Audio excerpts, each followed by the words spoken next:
In fact Puduppettai பண்ணும்போது நான் தயங்கினேன். இந்த கேரக்டர் நான் பண்ணலன்னே சொன்னேன். நான் செல்வராகவனுக்கு இது என்ன நீங்கள் சடனாக ஒரு டானுங்கிறீங்க, அவனுக்கு ஒரு குழந்தை, அவன் போய் இன்னொரு டானை காலி பண்ணிட்டு இவ்வளோ பெரிய கதாபாத்திரமாக இருக்குது, நான் உள்ளே இருக்குங்கிறது நான் எப்படி பண்ணுவேன்னு. செல்வா சார் கூட ஒரு செகண்ட் யோசிச்சார். ஓகே நீ சொல்கிற பாயிண்ட் இருக்குது அப்படின்னா நான் சொன்னேன், நீங்கள் வேற இன்னும் பெரிய ஸ்டார் வச்சு பண்ணுங்க, இது எனக்கு ரொம்ப ஜாஸ்தின்னு நான் சொன்னேன். அப்போது என்ன பாலகுமாரன் சார் கூப்பிட்டு பேசினார். பாலகுமாரன் சார் வந்து செல்வா சார் கூட ஒர்க் பண்ணார் அந்த படத்தில். கூப்பிட்டு நீ என்னடா சொல்கிற, நீ என்ன நீ பண்ணலங்கிற, நீ பார்த்துருக்கியா போய் ஒரிஜினலாக எப்படி இருப்பாங்க எல்லாரும் பார்த்துருக்கியா, நீ இவ்வளோதான் இருப்பான் தெரியுமா உனக்கு அப்படின்னு அவர் தான் என்கிட்ட பேசினார். நீ தான்டா பண்ணணும், அப்போ தான் அது ஒரிஜினலாக இருக்கும், ரியலாக இருக்கும் அப்படின்னு பாலகுமாரன் சார் தான் எனக்கு தைரியம் கொடுத்தது அந்த கேரக்டர் பண்ண. ஸோ அந்த மாதிரி நானே ஹெசிடேட்டாக இருந்திருக்கேனே தவிர எனக்கு என் உருவத்துக்காக எதுவும் வராமல் போனதா இது வரைக்கும் எதுவும். புதுப்பேட்டை படத்தில் ஃபஸ்ட்டு ஃப்ரேம்லேருந்து லாஸ்ட் ஃப்ரேம் வரைக்கும் நான் வந்து செல்வராகவனை மிமிக் பண்ணேன். அவ்வளோ செல்வராகவன் அந்த ஸ்பாட்டுக்கு வந்து நடித்து காட்டுவார். அதில் நீங்கள் ஒரு 10% பண்ணிட்டாலே நீங்கள் பாஸ், அந்த அளவில் தான். ஸோ என்னோட பிரதர் அப்படிங்கிறதுனால என்னால் அவரை நல்லா இன்னும் ஈஸியாக புரிஞ்சுக்க முடியும். ப்ளஸ் ஃபஸ்ட்டு படத்துலேருந்தே அவர் தான் என்ன டைரக்ட் பண்ணியிருக்காரு அப்படிங்கிறதுனால அவருடைய டெக்னிக்ஸும் அவருடைய டைமிங், அவருடைய மாடுலேஷன், பாடி லாங்குவேஜ் அதுதான் என்னுடைய பேசிக்ஸ், என்னோட ஃபவுண்டேஷன் அதுதான். ஸோ எனக்கு அது ரொம்ப ஈஸி அவரை எனக்கு மைம் பண்ணுறது, ஜெராக்ஸ் பண்ணுறது.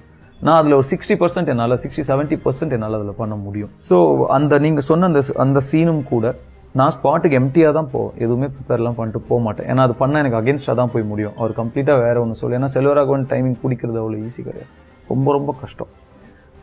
ரொம்ப வித்தியாசமாகவும் யூனிக்காகவும் இருக்கும் செல்வராகவனோட டைமிங். ஸோ நான் எம்டியாக போவாங்க, அவர் என்ன பண்ணுறாரு நல்லா அப்சர்வ் பண்ணிப்பேன், பண்ணிவிட்டு அதை அப்படியே ரிப்பீட் பண்ணுவேன். ஸோ அவர் பண்ணது தான் நான் பண்ணேன், நானாக எக்ஸ்ட்ரா எதுவும் பண்ணுவேன். ஓகே, இருந்தாலும் அந்த வாய்ஸ் மாடுலேஷன்லாம் திடீர்னு ரொம்ப ஹை ஆகும். இந்த உடம்புலேருந்து இவ்வளோ சவுண்ட் வந்துச்சான்னு அவங்க இருக்கவங்களும் பார்ப்பாங்க, நாங்களும் பார்த்தோம். இல்லை அது அவர் பண்ணி காட்டினது தான், அவர் அப்படியே பண்ணி காட்டுவார். நீங்கள் என்ன பார்த்தீங்களோ அதே நாய்ஸ், அதே வால்யூமோட, அதே சத்தத்தோட, அதே பாடி லாங்குவேஜோட அவர் செட்டில் எல்லாரும் முன்னாடி நடிச்சு காட்டுவார். அதே மாதிரி உங்களால் எவ்வளோ பண்ண முடியுதுங்கிறது உங்கள் திறமை.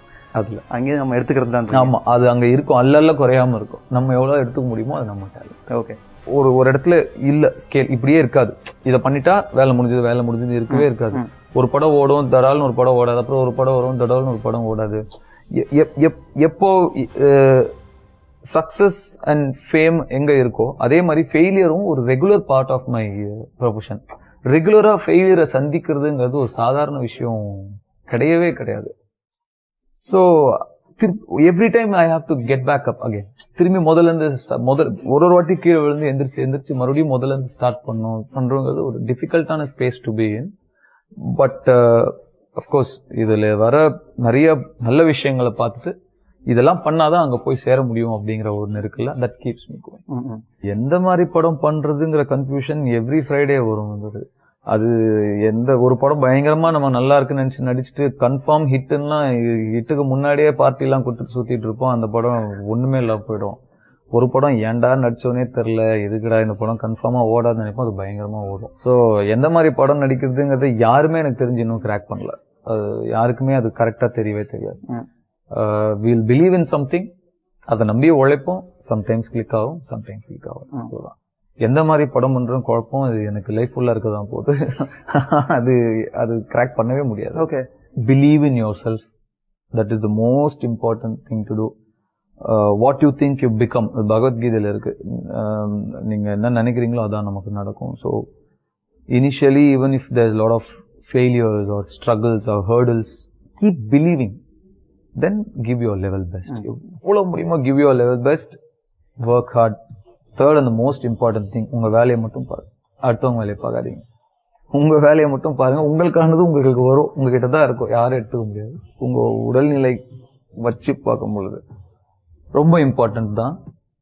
On a professional level it's going to hurt you.